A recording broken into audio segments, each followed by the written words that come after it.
नमस्कार, मी सुजातास किचनमध्ये आपले स्वागत। आज आपण मस्त बाहेरून कुरकुरीत आतून एकदम लुसलुशीत कोबी मंचुरियन बनवणार आहे। बघा, कोबी घेताना असा ताजाच घ्यायचा, एकदम असा शिळा मऊ पडलेला घ्यायचा नाही, नाहीतर वास येतो त्या कोबीचा। आता कोबी आपण खिसून घेणार आहे। धुवून घेतलेला आहे मी बघा कोबी हा। आता आपण तो चिरून घेऊन मग खिसून घेणार आहे। बघा, आपण आता कोबीचे 4 भाग करून घेतलेले आहेत। आपण आता खिसून घेऊया। बघा, अशा पद्धतीने आपण कोबी खिसून घेणार आहे।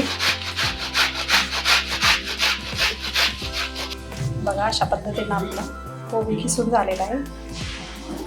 आपण आता त्यामध्ये मीठ घालूया। आपण 1.5 चमचा मीठ घेतलेले, थोडंसं आपण मिक्स करून घेऊया। मिठामुळे पाणी सुटेल। आलं लसूण पेस्ट टाकूया आपण। पातीचा कांदा घेतलेला आहे मी, पात घेतली थोडीशी। मिरची पावडर टाकूया, 1.5 चमचा मिरची पावडर घेतलेली ना।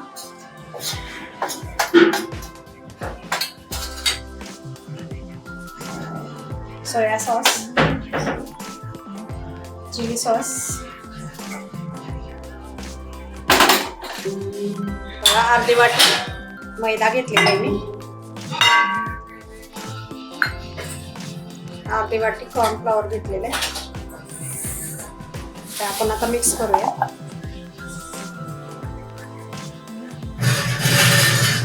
वरून पाणी अजिबात घालायचे नाही।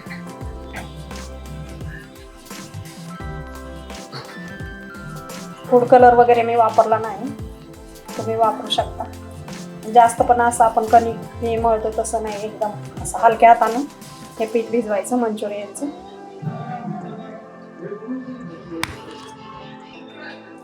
बघा, आपण आता छोटे छोटे बॉल बनवून घेऊया। लगेच बनवून घ्यायचं, नाहीतर ते कोबीला पाणी सुटतं ना।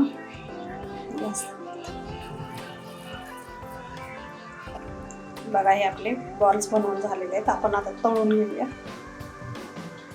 कोबी मंचुरियन। एकदम असे मीडियम गॅसवरच तळून घ्यायचे, नाहीतर ते कच्चे राहतात आतून। बघा, अशा पद्धतीने आपले सर्व बनवून झालेले आहेत। आपण आता ग्रेव्ही करून घेऊया। बघा, बारीक चिरलेलं आलं, लसूण आणि शिमला मिरची टाकलेले आहे। आपण आता कांदापात टाकूया। कांदापात टाकलेला आहे। तर सोया सॉस, चिली सॉस टाकूया। हे बघा, सोया सॉस, चिली सॉस टाकलेला आहे। थोडंसं मीठ टाकलेलं आहे चवीनुसार। 1 चमचा कॉर्नफ्लॉवरची पेस्ट करून घेतलेली, ते आपण टाकणार आहे आता सॉसमध्ये। आता हे 1-2 मिनिटं शिजवून घेऊया।